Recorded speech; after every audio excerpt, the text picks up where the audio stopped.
Mr. President, I want to thank the senator from California for coming out today to let everyone know how extreme this bill is and how important it is that we send the message today that this bill is going to be what most Republicans know deep down already, the anti-choice bill that they passed yesterday, a bill the New York Times called, quote, the most restrictive abortion bill to come to a vote in either chamber in a decade, is not going anywhere, is not going anywhere. The bill that they passed yesterday is a non-starter here in the Senate, and it is a non-starter with the overwhelming majority of American women. It is an attack on women's rights under the Constitution, and it is an attack on a woman's ability to make her own health care decisions. Mr. President, it was a bill that was motivated by politics, pure and simple, and it amounts to little more than a charade designed to appeal to a dwindling base. But it's a charade that will end here in the Senate today. Mr. President, even more than reminding House Republicans this bill has no chance of moving forward, I'm here today to provide a reality check. Because apparently, despite the one that millions of American women provided last November, House Republicans need another one. Despite the fact in states across the country, voters rejected one candidate after another who politicized rape and ran on restricting a woman's right to choose, House Republicans are now back at it again. Despite the fact they had to bring in a paid pollster to tell the entire Republican House caucus to stop talking about rape, apparently the message hasn't sunk in. For many Republicans, it's like 2012 all over again, which is to say it's more like 1950 all over again. A time when an all-male House Republican Judiciary panel can join together, all male, just like they did last Wednesday, to pass a bill that clearly ignores Roe v. Wade.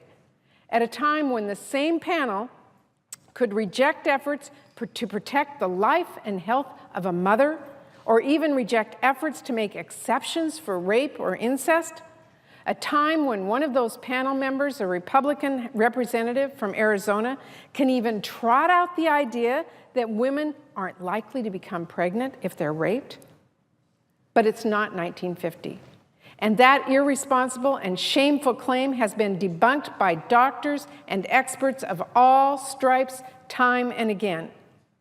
Mr. President, it's been 40 years since Roe v. Wade put the health care choices of women in the hands of women. We're not going back. But just as House Republicans need a reality check that American women aren't going to have the clock turned back on them, I also believe the American people need to know that House Republicans and those on the far right targeting women's health care aren't going away anytime soon either. In fact, I wish I could say new restrictions on women's health care choices that the House passed yesterday were a surprise, or that I thought that after last fall, Republicans would magically see the light.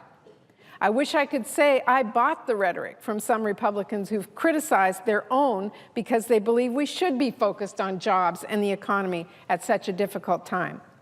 But the truth is, attacks on women's health care have not stopped, and apparently they will not stop. And that's because they are a core part of that party's philosophy. In fact, all we have to do is look back at the moment that Republicans in the House took power. We all remember back to 2010, after campaigning, by the way, across the country on a platform of jobs and the economy, the first 3 bills that they introduced were each direct attacks on women's health in this country.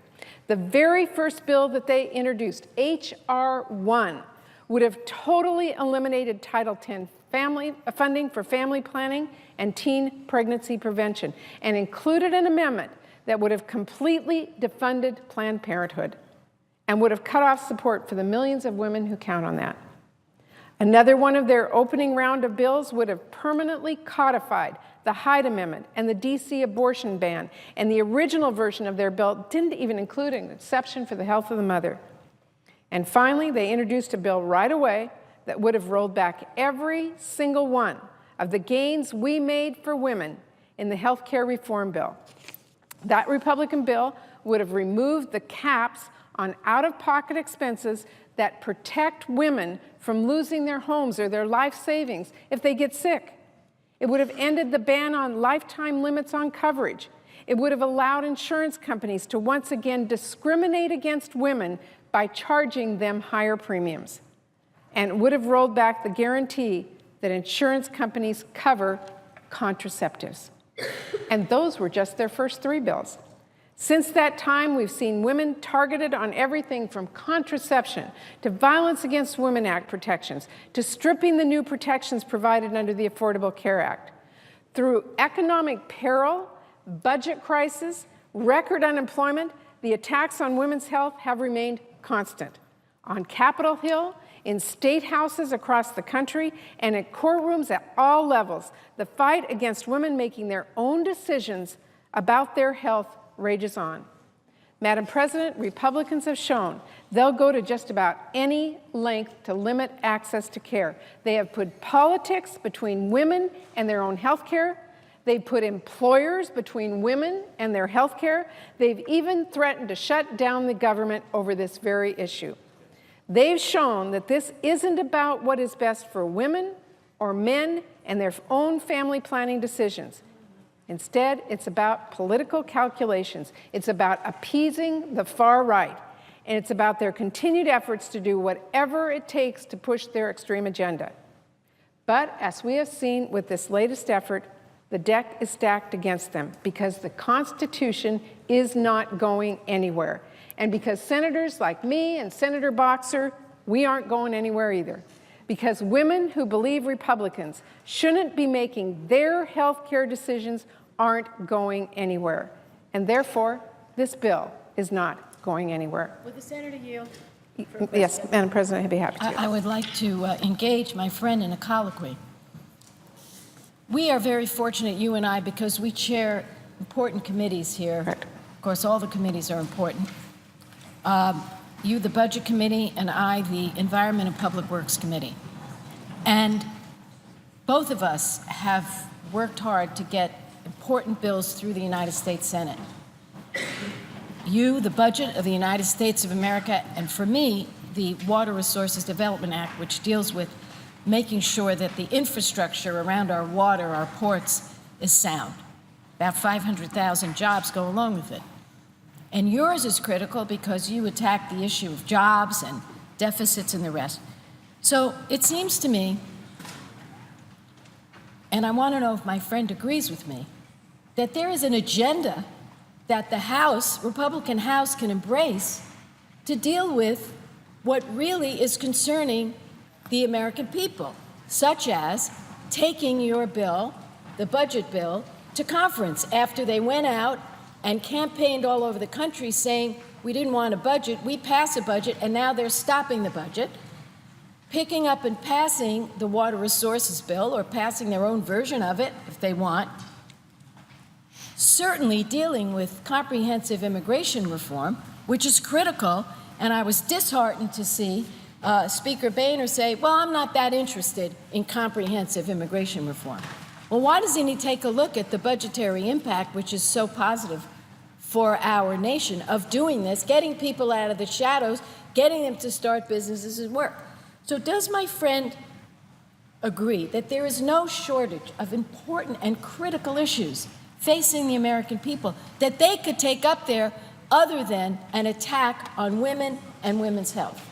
Well, Madam President, let me just respond this way. When I go home, and I go home every weekend, my constituents talk to me about this big word called sequestration and its impact on their lives, whether they've been furloughed and their paycheck is much smaller, or whether they're running a violence against women center and they're having to close down facilities, or whether they're sending their kids to preschool and teachers have been laid off, or whether or not their small little pizza shop in Kitsap County is going to have to close because so many people have been furloughed and cut back because of sequestration.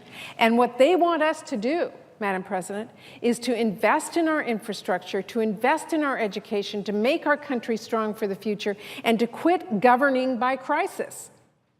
which is why I've come to the floor, as the senator from California knows, constantly to say we've passed our budget. The House has passed our budget. To solve this and to replace sequestration in a responsible and fair way, we need to get to conference. But we're being blocked by a handful of Republicans here on the Senate floor. And over in the House, they're not appointing conferees, and they don't want to go to conference. Well, apparently because they want to just take the floor time to attack women's health care. Madam President, this is not what the country is telling us to do. They are telling us to do our job and get a budget done so they have certainty. They are telling us to do our job and make sure that we invest in the Word-a-Bill that Senator Boxer's worked so hard to do, so that the Corps of Engineer projects, whether it's a dam or whatever project they have at home that provides jobs and provides the kind of economy that they need, is taken care of. Madam President, they elect us to come back here and do the job of this country. So yes, it is frustrating to me to have to come to the floor one more time to talk about abortion when we should be talking about the investments that need to be made, when we should be passing a budget, we should be investing in our children and their future and providing people with jobs and job training and research that is so important at universities across this country so that we can be a good place 30 years from now in this country and be competitive. Madam President, I would say to my colleague, yes, it appears to me that the country has an agenda that is vastly different than the House of Republicans and the far right.